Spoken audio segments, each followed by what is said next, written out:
like an inside a box or something. Yeah. All right.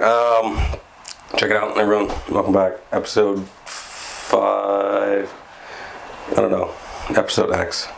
It's coming out. Cool. Check it out. I have today a friend of mine, a coach, trainer. He's a man of many talents, I'll say. Mr. Aidan Fegan. Yeah. I always fuck up names. That's right. Aidan Fegan. Yeah, I always fuck up names. Anyway, so look, we're gonna kick this off pretty simply, I think. So first question I just got for you is, like how's combat sports? How's that improved your life?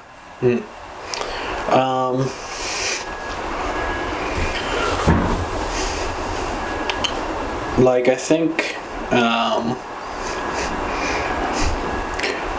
probably before I started doing martial arts, it was probably when I started doing martial arts was like the first time I'd had like something that I actually really liked doing or kind of really wanted to do,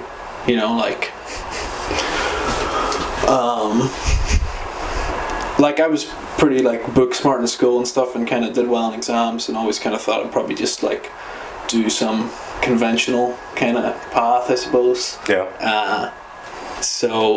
But I never really I didn't care that much about like exams and stuff. Yeah. Kind of just, you're sort of told that it's a good idea to do well in your exams and that's like a good thing. So, I would like study and do well in exams and stuff and but whenever I started training, it was the first time I was kind of like, oh shit, I'm really genuinely motivated myself to kind of train and kind of... You're interested in it. You... Genuinely kind of, yeah, exactly. Like it was like I could apply that kind of like work ethic and stuff, but it was like something I actually wanted to kind of do, So yeah, it was probably like that. It's given me kind of something to kind of pursue that I actually naturally kind of enjoy and feel like a kind of intrinsic sort of motivation to actually pursue it, So that will be one way, I guess, it's improved my life. It's interesting that you say that, like you said you were book smart, but you were just kind of doing it maybe because you felt like you had to, or you should.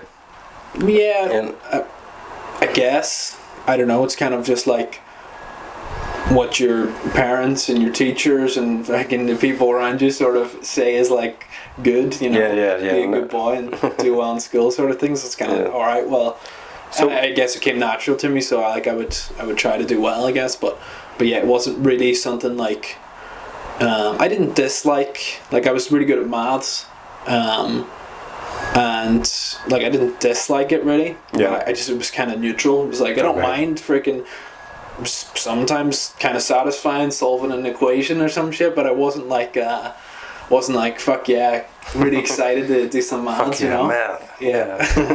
Whereas Jitsu was kind of like, oh shit, that's actually really fucking fun and I really actually want to do this every day, Yeah. No, I understand that. How old were you when you first started?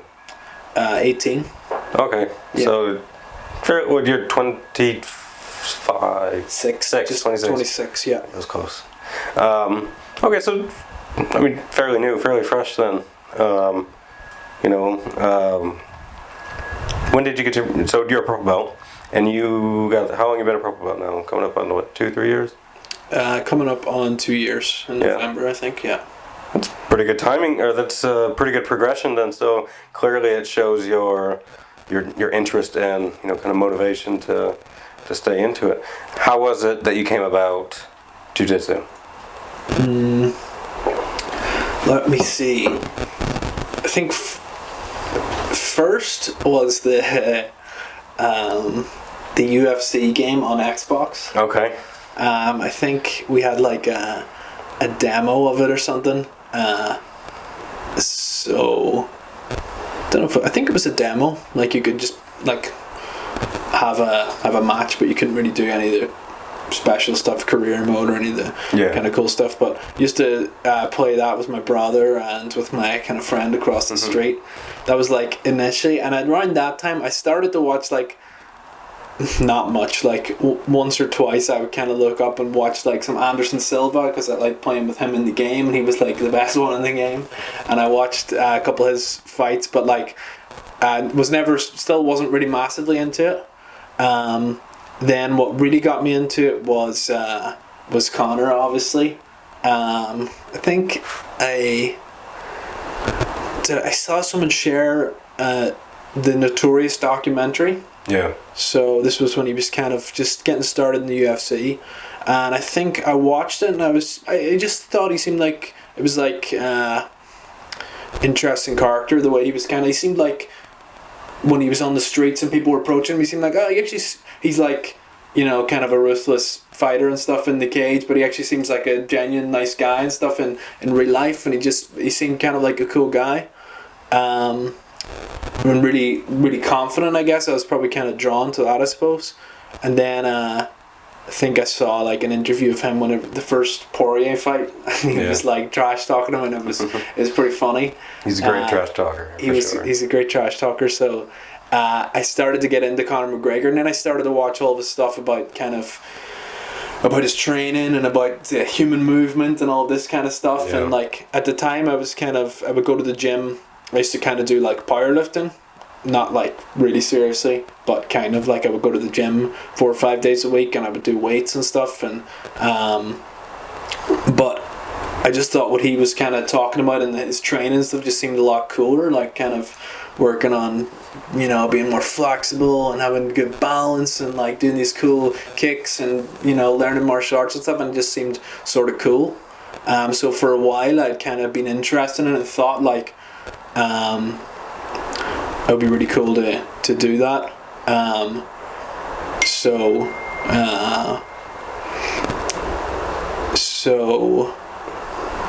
then I think it was after he fought Mendes, around that time I think it was like I was going back to school. So I was 18, I was just kind of get back to school after summer, and one of my friends started training at the kind of local gym, and I was like, fuck, well I can't let him start and get good at it and me not be doing it. So I think that partly kind of motivated me to go. And I also had like my cousin's husband was a purple belt, and he trained at that gym as well, so it was kind of like... What gym is this?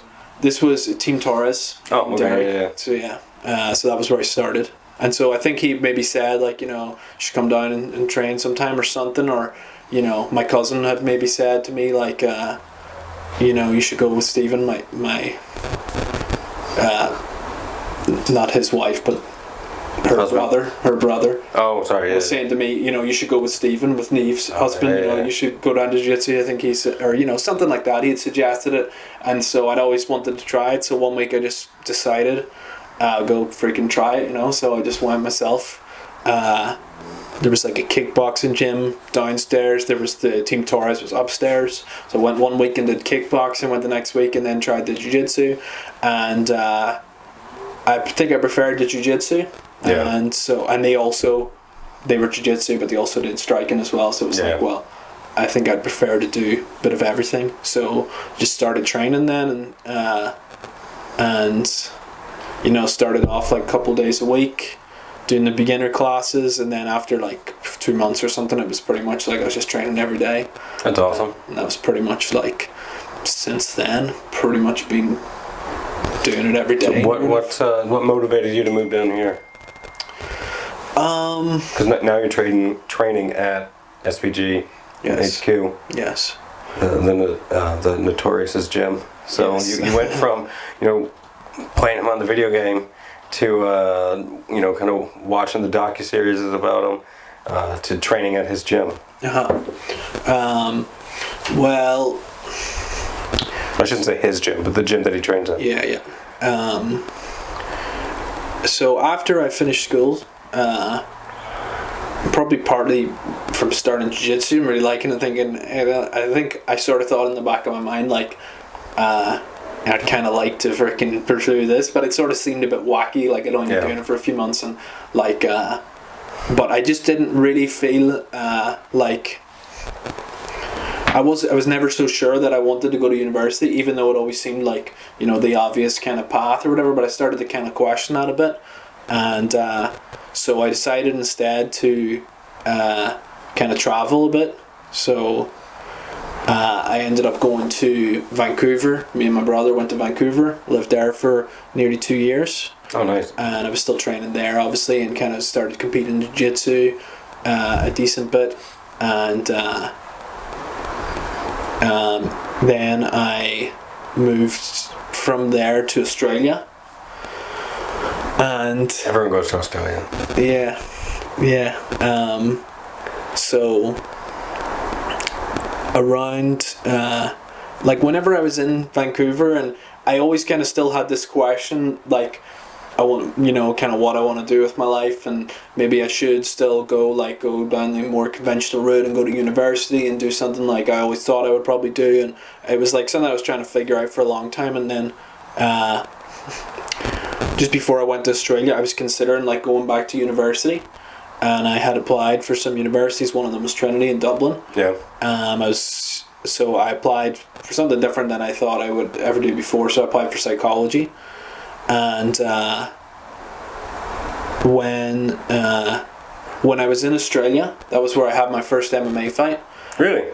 Yeah. That's cool. Yeah. So that was cool. That was a cool experience. And around that time, I actually decided, you know, I don't think I want to go to university. I think I want to kind of pursue the martial arts thing, you know.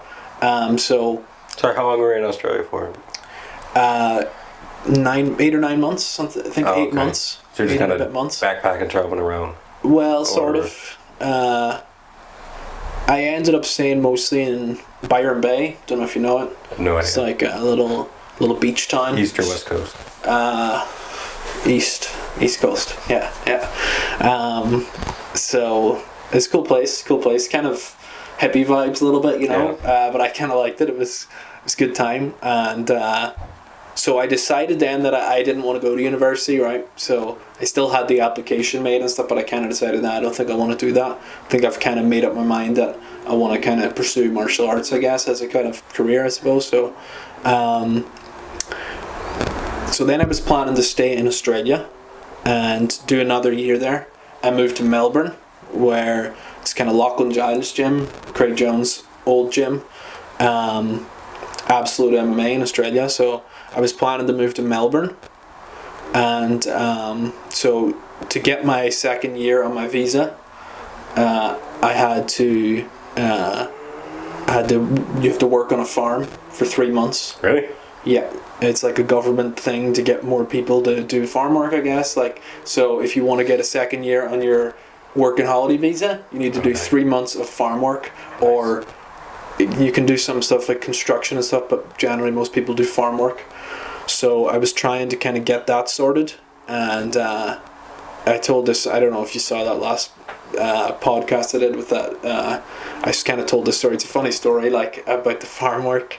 So I went to my first kind of farm job, and I got fired after 1 week for not being fast enough. Well, what did you have to do? It wasn't actually a farm. Like, it was in the middle of a farm, but it was a big shed, and it was an avocado shed. Okay. So we were packing avocados into boxes. Okay. So it was basically a production line of avocados. You had to fucking grab them and toss them in boxes as fast as you could, and kind of check to make sure they're not bad. If they're bad, you need to fucking toss them or whatever. Gotcha. And you need to fucking there was fucking cardboard boxes. You need to go run upstairs and throw them down a chute, and there was a big cardboard box machine, and it was just a funny story about the box machine. Like, it was just kind of this ridiculous, extremely fast moving, difficult to keep going machine. And the first day I moved there, it was my first day, and I basically found out the day before that they had a job for me, and basically he said, like, you know, can you fucking basically move here to Wooyoung, someplace in Australia no one's fucking heard of, the middle of nowhere. Yeah. So I packed up all my shit and moved there because I kind of wanted the farm job. And I went there and I'd spent 8 hours on this box machine. And then at the end of it, he was like, oh, by the way, you know, we haven't really got your room set up, so you'll need to come back on Monday. I was like, all right, great. So I've just packed up all my shit and fucking moved here, and I need to fucking leave and go back. And then after a week, basically told me, you know, I was pretty anxious that I was not gonna I was anxious about losing my job. Yeah. Because I sort of sensed the guy wasn't happy with me from like day one. And that made me anxious because I was like, fuck, if I don't get this, or if I don't keep this job, I don't know what the fuck I'm going to do, because like my plan of staying in Australia sort of rests on this.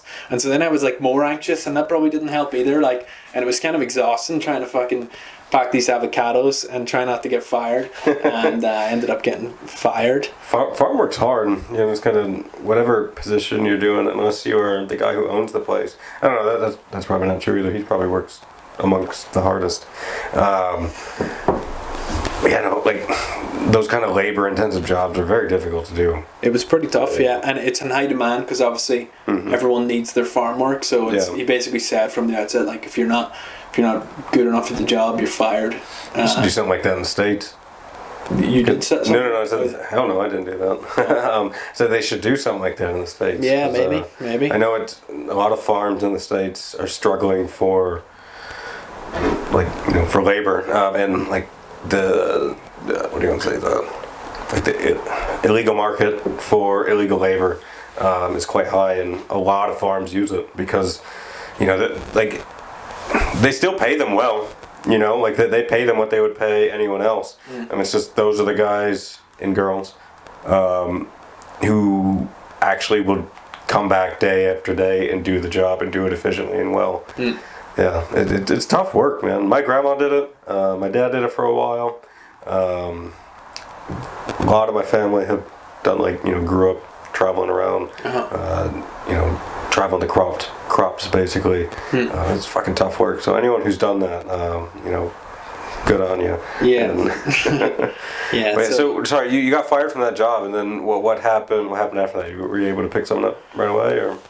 So then I went to work at another farm, and that one was less pressure because you were just paid by what you pick. You didn't have a salary, so if you don't go fast enough, well, shit, you don't make money. Gotcha. But guess I'm pretty slow at doing farm work, but I was like, the money was fucking terrible. Really? The one that was paid per hour, you would make $25 an hour or something like that, and then this one, I was making like $5 an hour because they start you off on like the shittest crops, you know, tomatoes and zucchinis, and that's where you make the least money for it, and so you're just fucking out there getting stung by fucking plants and stuff and picking tomatoes for like 8 hours, and then you make jack all money. It wasn't it was nice enough at times. Once I decided to leave, I kind of appreciated that. This is actually kind of nice, but I wasn't going to be able to save any money. Like I was working every day and just covering rent, like fucking picking vegetables 8 hours a day, and I wasn't going to save anything. And I was kind of like, well, fuck, this doesn't seem like such a... I'm not sure this is kind of worth me spending 3 months doing this. Like, also taking 3 months away from fucking training and life and stuff. So, because you're in the middle of fucking nowhere, you can't really properly train or anything. So, sorry. So so get back to your first fight you had in Australia. Yes. So obviously, you obviously didn't stay you didn't get the extension, or you didn't stay the whole time. Yeah, because you wanted to train. We can go back to the first fight. I'll just finish the story because it's a stupid long story. I don't know how I always end up talking about farm work. But then, so whenever that didn't work out, I got my offer for university in Dublin, and I was like, well, you know, if it sounds all right, I'll go to Dublin. I can try out university, get a student loan, and I can go train at SBG. And so went to train at SBG, liked it at SBG, dropped out of university, came back to SBG. So that was kind of how I ended up at SBG. Well, where were you training in Australia to get that fight? Oh, shit. It's called the Academy Martial Arts. It was in Byron Bay where I was staying. It was kind of just like like a gym, mostly like hobbyists. Wasn't that many competitors or anything. Okay. It was a nice enough gym, decent. Was it somebody? Was it someone else in that gym that you fought, or? No, it was someone from a different gym. Yeah, it was a proper fight. Like it was legit. It was Eternal MMA. It's a good promotion. Like the guys at the end of the show were kind of like, you know, some of the guys from that show being signed to the UFC and stuff. Like it was like a good promotion. It was like it was 4 ounce gloves. It was like nearly like a pro fight. Like so, that was already on in the show, obviously. But so it was legit. It was legit. So when did you start training MMA? Was it around the same time you started like jiu-jitsu, or? Kind of like, I started doing wrestling and jiu-jitsu, and then I started doing boxing and kickboxing. So, and then on Fridays at Team Torres they would do kind of MMA sparring. Okay. That was always like the most fun for me. It was kind of my favorite. And then I kind of, when I moved to Canada, I was doing jiu-jitsu. I was also doing kickboxing and stuff. So I was always training everything. Gotcha. Not too much actual MMA in Canada, at least. And then kind of towards the end of that was when I started to think like, I think I'd like to try an MMA fight. You know, I think I'd like to fight an MMA. And so around the end of my time in Canada, I kind of started to think towards that. That's also kind of a long. I could get into that more, but so. Around that time, and then kind of when I moved to Australia, and that was kind of when I started more training for MMA, say. Gotcha. Training to compete in MMA, I guess, anyway, you know. Yeah.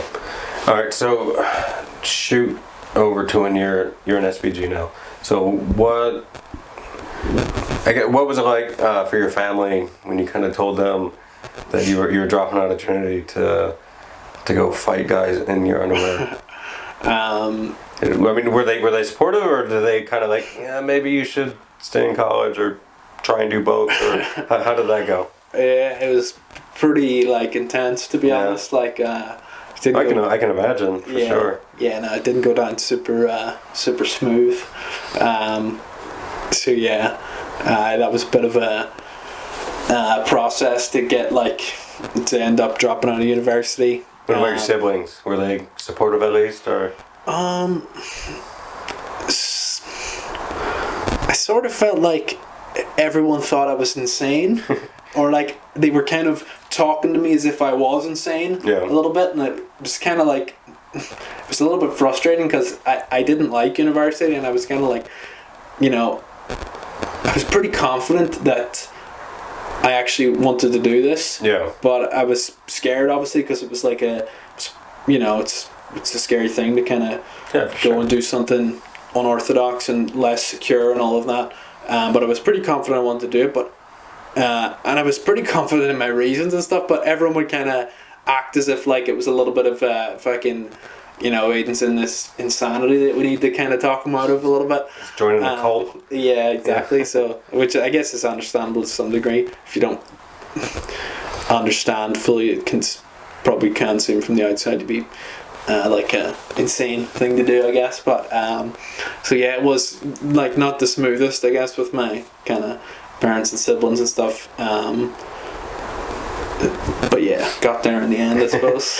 They've come around now, I suppose. Yeah, that's good. Yeah, definitely. Like a lot more than before. Like we have a much better kind of understanding of each other, I guess, and can talk about it, and like they're much more kind of supportive of it and stuff. Still don't think like they love me kind of getting in a cage and someone trying to fucking smash you, knock my head off. Obviously they don't like that, which is understandable, but they don't like, we don't have fights about it or anything, or like sometimes we'll have discussions about it or whatever, but it's not like a big issue anymore, you know. So that's good. That's cool. I'm happy to hear that. Yeah. Talking about what's it like to train at SBG? What's it like to live at SBG? You know, explain that, because I think a lot of people out there don't understand that, like, SBG, and I don't know, perhaps other gyms do this, but I guess it's the first I've ever seen of it. Like, you have folks who literally live at the gym, and like they're full time, they're committed. A lot of them are pros. I don't think not all of them are. Well, I mean, you're not a pro yet. You know, and like they're fully committed to this lifestyle, fully committed to training every single day, and you know, to make a career out of, you know, fighting or combat sports in general. Like, what's that like? To live in the gym. Well, yeah, and just amongst like environment and stuff. Yeah, and then just amongst the kind of the talent that's there, that's coming in and out of there. Yeah. Yeah, like it has its good and bad points, you know. It's like you said, but kind of amongst the talent that's there and stuff. Like, sorry, that was me. I've had good opportunities, like to meet a lot of cool people and stuff. Like, like Cedric Doumbé, for example. Like he just had a big one at the weekends. You know, sharing a room with guys like that, and like, you know, living with a lot of.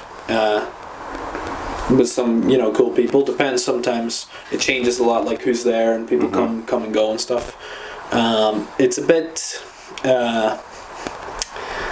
it's not the most, like, it's not a very restful environment, you know. Like, it would be nice, you know, once you train to like, okay, now I can leave the gym and be like in my own fucking space and just like you don't really have that, you know. So it's like there's always the background of like weights dropping or someone kicking a bag. Or and fucking music and people shouting and stuff, and like you fucking go down to get some water, and then you see fucking 10 people, and are you training tonight? No, I'm just chilling. It's like, you know, sometimes it'd be nice to just have a bit of fucking privacy and be able to like leave that environment, you know. So there is that, but it is it's definitely convenient for training. Like, don't need to fucking travel or don't need to pack a training bag, and it saves a lot of time. It's, you know, I'm coaching 6:30 in the morning, so it's definitely pretty handy for that. I can just rock out of bed at 6:10 or whatever and start coaching. So it has its good and bad points. You know, it's good for training. It's good to stay focused on training. Like so just to speak on that, like what is it? How do you stay motivated? Like what is it that keeps you kind of motivated? You know, to get better, to train others, or to get ready for a fight or something like that. What is it? What is that? Like, you know, a lot of it is just kind of routine. Like, I have a fucking training schedule, or, you know, pretty much a training routine, I guess, that it's just, you know, I've been following, you know, it's not like I have this set exact routine, but, you know, mostly I train the same near enough sessions every week. I train roughly at the same times, and it's kind of just like what I do. I don't really question it like too much. Maybe every now and again I might take a day and train, you know, I might skip the morning class and do some drills in the evening or something, or I might, you know, take a day off or something, but most of the time it's kind of a routine that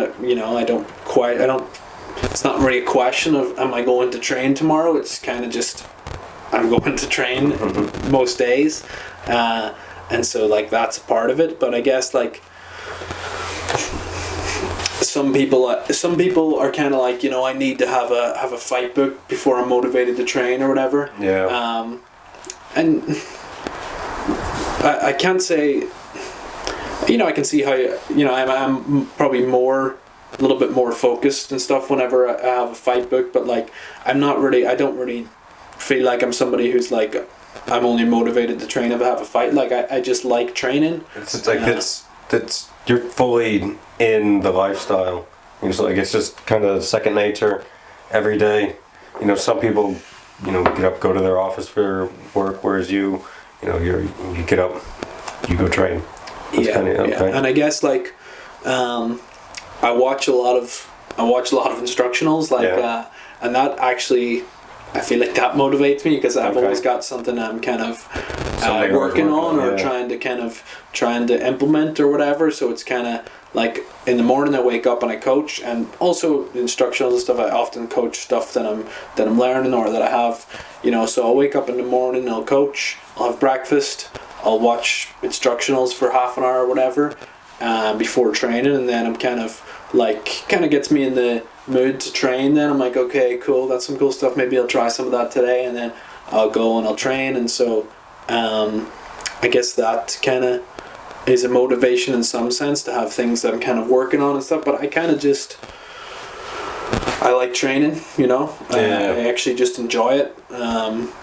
So it's not usually something I need to really put too much effort into to motivate myself to do. Obviously there's some times or some aspects of training where maybe I need to do that a little bit, but most of the time it's pretty doesn't feel like a big effort or like it requires that much motivation for me, to be honest. I get that. I know for me it's I need to have something booked, like a competition, like a jiu-jitsu competition or something like that. Like I need to have it booked, because then I enjoy going in, and same thing with you. Like I like looking at instructionals, and then obviously you get you see all those sweet moves on Instagram, and you always want to attempt them. That kind of helps my motivation a bit. But for me, it definitely is have something booked, some sort of competition. But also, like I said, I don't train every day. It's not my lifestyle. Unfortunately, it's not. It's for me, it still has to be a hobby, but I enjoy it so much. What are you looking to do long term? I think I'd like to open a gym one day, and have that as kind of my career, I guess. Like to be able to just freaking do what I enjoy as a kind of way to make a living, I guess, would be pretty cool. And I think I think it can be a good thing for I feel like for me when I was kind of a teenager and stuff, to have a good kind of to have something to kind of aspire towards, and something that you enjoy, and that's a kind of like a positive thing in your life, and can I think martial arts can kind of make you more confident and stuff, and for younger people it's a good thing, and for younger kind of teenagers and stuff, I think it's a positive thing to put your energy into, something that will actually, what I was saying before, where it's kind of this is something I actually want to do, where it's something a positive thing that, it's good for your health, you become stronger, you're learning how to use your body, and you become more confident, and all this stuff, that could be a positive thing for people. And I guess also there's a thing for kind of it's probably good for women to know how to defend themselves, and this sort of thing. So I think there's a lot of kind of positive benefits from martial arts, and it would be nice if I could kind of do what I enjoy, I guess, as kind of a way to make a living. And so I guess that's kind of long term. I do like to. I like competing. I do like the kind of. I guess the growth and the kind of the sort of forces it's exciting to compete, especially to get in there and be one-on-one in a cage with another guy, and it's a real test to everything that you have learned and are teaching others, and so I totally understand that. So no, go ahead. Oh, so I was gonna say that I like competing, but I feel in the long term. You can only do that for so long. Yeah. I'm only probably going to want to do that for so long. And so eventually I'll probably could see myself, at least that's kind of what's my goal, I guess. I would like to one day be able to kind of open a nice gym and kind of be able to make enough money that I can have a good life for myself, kind of doing something that I enjoy, I guess. So you going to do that down here or taking it back home? Well, are you going to go to Dublin's Australia really expensive. So I'm not sure if I would do it like in Dublin. Yeah. Also, there's so many gyms here. Like I don't know if it has the same kind of. I would probably like to do it somewhere where I could afford to, or somewhere where it's not as expensive, and I could probably afford to have like a nice space and be able to have like be afford to have a freaking house and like all that kind of stuff. Yeah. And where there's also like a good demand for it, maybe where it doesn't have like a good gym or whatever. So I don't know where. Probably like to live somewhere freaking sunnier than Ireland, but I don't really know, to be honest. Haven't really thought too much about, like, I feel like that's maybe a further. I don't really see myself kind of. I feel like that's more of a future down the line, long term kind of. Well, no, thing, it's good to have those goals. So yeah. It's something to ambition towards. Yeah, exactly. But no, so you teach. What's it like teaching? Because I know you teach in the morning. Do you teach wrestling as well? Yes. You do? Once a week. Well, what's it like teaching? Because I mean that's certainly got to be rewarding to kind of watch your students kind of progress and do better and compete and see them achieve things as well, especially things that you've taught them. Yeah, for sure. I really like teaching. It's nice, like it's cool whenever it's something that I'm have a passion for, or they're kind of genuinely interested in and want to, like, if it's most of the things it's something like that I've learned, that I've used myself and kind of actually believe in and actually want to teach people. Mm-hmm. And whenever you get like students who are kind of, they're eager to learn themselves and they're kind of listen to what you say and stuff, like I really like that. Really like having the chance to do that and have a kind of like group of students that are kind of consistent, like guys that train pretty much mostly with me. It's nice to. I really like to have that kind of group of students that are coming to train, and to have that. It's like you said, it's rewarding. It's definitely nice when you can see guys improving. Yeah. And seeing guys like get a bit more confidence in themselves and stuff. Like there's definitely some guys, like they come in, or when they first started, they're kind of really shy and stuff, and as they start to gain a bit of confidence in themselves, and like, or even like you see them when they start rolling, they're a little bit tentative, they don't really believe in themselves, and they're kind of let themselves get run over by guys who are a bit more aggressive or tough, and then they get a bit of technique and skill, and they start to actually get the better of people and stuff. I really like to see that. So yeah, I really like to coach, and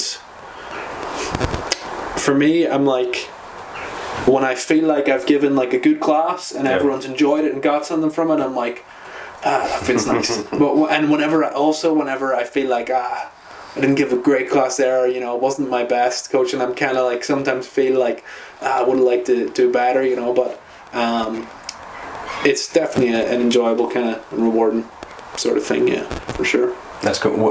Do you have like a particular move or technique that you like to teach? Let me see. I like to teach the half guard. Yeah. It's kind of something I know pretty well, and like it's nice to drill. There's some techniques it's kind of like I can do this pretty well in training, but almost when I go to teach it as like a drill, sometimes it's like it feels a bit clunky or awkward or something. Whereas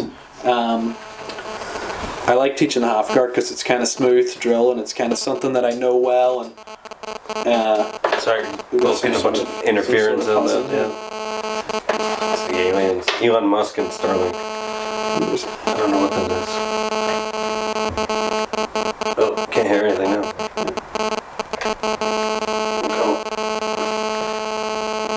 That's really annoying. Can you still hear? Stopping a little bit, but now I can't really hear myself. Huh? Oh, you know what it is? Your battery's dying on those headphones. Oh, is it? Yeah. Here, we can rip these off for a minute. Okay, shit. You don't need them for... Okay, yeah. That's annoying. Alright, sorry. Yep. Where were we? Alright, favorite move. You said you like to teach from half guard.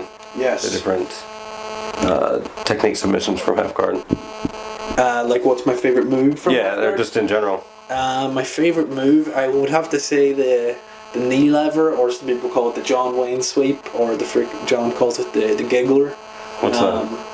It's in half guard where you it's the easiest move ever. Most people seem to not know it. It's surprisingly effective. Works against like even really good people, even in elite competition. People do it. It's so fucking simple. It's just where you put your 2 feet on the outside of someone's knee in half guard, and just basically whip your knees to the side, and you just basically get a full reversal and end up in top half guard. So easy. It's like my most used move. I like to teach it. I haven't really had anyone fully kind of. I've taught it quite a lot. I was just teaching it this morning. I haven't quite had someone fully get it yet where they start hitting it on everyone, but I feel like it will happen at some stage. But yeah, that's one of my favorite moves to teach, is because it's so easy and it's so kind of effective, I guess. My favorite move that I like to do, and I show others, you actually taught me. It's a lockdown. I was going to say, favorite. Yeah. Nice. I love doing that. And then I just learned something recently. They can do that. You can do lockdown to a calf slicer. Okay. So basically, you got your legs like so, and then I can't remember. I haven't actually tried to perform it on anyone yet. But the cool thing is it's all with your legs, so it's just you have their legs out, and then anyway, I can't remember. Like I said, I haven't tried it. But I'm next time I'm in the gym, I'm rolling with anyone, I'm gonna try and give it a go and watch it backfire on me. But no, that's my favorite. That's my favorite move, and I credit you to teaching me that, because I remember I remember when I first tried it in a competition, and like it worked. I was like, oh, this is amazing. And like it was one of those things where like I kind of forgot about it until I needed it, and then ever since then it's like it's my go-to. I use it all. I try to use it all the time, and it's so helpful.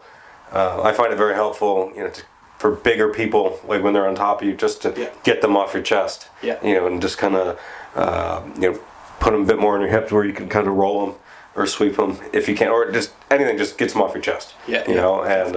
That's my favorite. Nice. And I love that, and thank you for teaching me that. You're welcome. Nice. Yeah, we did. I taught that this morning as well, so I was working from that. Yeah. And it's funny, I was saying to Ken, I taught like 3 moves, and that was the last one I taught, and I think everyone just remembered. Once we go into the rounds, everyone just remembers the last one, because I looked around and everyone was trying the lockdown then. It's funny, but yeah, it's a good move. The one thing I find difficult is picking them up underneath the arms, and then if you raise them if you raise your arms up and then bring your knees and your feet up together, you can kind of pick them up and throw them to one side. Yeah. That part I find a bit difficult, but if you can kind of lock one arm in, and then you can pendulum their leg, and you can roll to the side of their arm. Anyway, like I said, that's my favorite thing, and you taught me that, and honestly, every time I do it, I'm like, fuck yeah, Aidan, thanks. Nice. There's a fight in December that you were looking to try to get on. So I guess what we'll end with, what is it that are you doing anything different to kind of prepare for this? Well, I didn't fully say that I'm trying to get on it. I'm considering whether I want to fight in maybe December. I know there's a show, there's Premier FC that I've fought on a few times before. I'm just kind of deciding if I want to. Put myself forward to try and get on it. I guess see if I can get a match for that. I guess for your next fight in general, be it in PFC in December or next year or whatever. Is there anything that maybe you want to work on to try and improve or anything like that? Well, I do feel like when I watched my last fight back, I was like disappointed at how shit my striking looked. I don't want to trash myself. I when I watch it back now, I'm kind of like, it wasn't too bad, but still, I think the last guy I fought, he was a pretty good striker, to be honest. And sometimes, you go against somebody good, it makes you look kind of shit. But at the same time, I would like to improve my striking a bit. And I've been I want to buy. I've been watching some of his YouTube videos now, and I think I'm going to buy the instructional from Corey Sandhagen. Do you know Corey Sandhagen? The name sounds familiar, but I don't know. If I saw the face, maybe. He's bantamweight in the UFC. He's a cool guy, kind of interesting guy. I feel like I have a similar maybe personality a little bit, and he's come out with a new kind of instructional and striking, and it seems like kind of I've sort of struggled in the past to find like striking training that really sort of resonates with me, that I enjoy in the same way as I do like jiu-jitsu. Okay. And kind of where it feels like a lot of the time it almost just feels like, right, you just need to fucking drill this 500 times so it's super sharp, and I'm kind of like, yeah, I feel like I'm more inclined to something a little bit like deeper. You need to kind of more, it's about more conceptual understanding and stuff than just like drilling something fucking 500 times, because I'm kind of like not as motivated to do that, I guess. That's like we're talking about the motivation. That I'm not super motivated to do. But I like his stuff because it's quite it's conceptual and it's simple to understand. I've been watching some of his kind of YouTube videos and stuff, so I think I'm going to get his instructional, and I want to kind of I would like to clean up my striking a little bit and actually get a bit more kind of confidence in my striking. Still I feel like I'm gonna be grappling people, but I just, it's easier to grapple people whenever you can make them respect your striking a little bit, and last time it was almost like I was just you can't. By the end of the fight, it's very obvious I'm gonna fucking shoot, and he knows this role, so it gets a little bit more difficult to actually land takedowns. No, it's tough to. You can't go into it with kind of like with one aspect of training in mind, And I made that mistake on my last one where I thought I relied way too heavily on my grappling and jiu-jitsu, and to be fair, now okay, just preface this for everyone out there. It was like an ultra amateur novice. It was one of the Alta train Alta fights. They had asked me they needed someone of my weight to fill in for someone, and I was feeling overconfident because that gentleman had exceptional striking, and he was a big dude, and I kept shooting, and he kept stuffing the takedowns, and I think he knew going into it that the same thing, this guy's gonna try and take it to the ground, so just stay on your feet. And that's it, like it's not that hard actually if the guy, if you have some skills at defending takedowns, if the guy can't make you respect his striking, then it's kind of easy to see all the shots coming. You can just fucking sprawl. So that's probably a little bit of a problem in the last one, was that I didn't really land anything too significant in the striking to make it easier to get takedowns, whereas you see some people who are really good striking and they've got okay grappling, but they can just take you down when they want because you're so worried about their striking. They make you freaking flinch and cover up, and then it's easy to get a takedown. So it'd be good to, like you say, you don't want to just have one approach, I guess, and it's too predictable. It's against really good people, it's probably not going to be as effective. So for sure. Well, here, look, man, I'm whenever it is you fight next, I'm looking forward to checking it out, and anyone's interested in small little highlight reel of the last fight, which personally, I didn't think it looked good, so anyway, little highlight reel, we have one of them,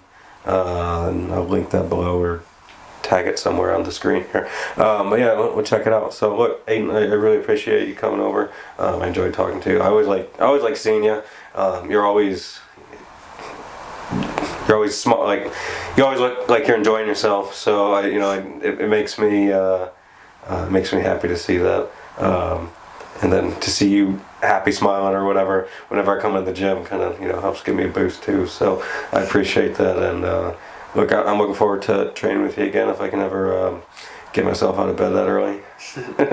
It's tough these days, especially when I have like a 30-second commute to my office. Fair. But yeah, look, like I said, I appreciate you coming. I love talking to you, I love hanging out with you, and till next time. Till next time, yeah. Thanks, right appreciate it. Thanks for having me on. Good to see you again. Right on. All right,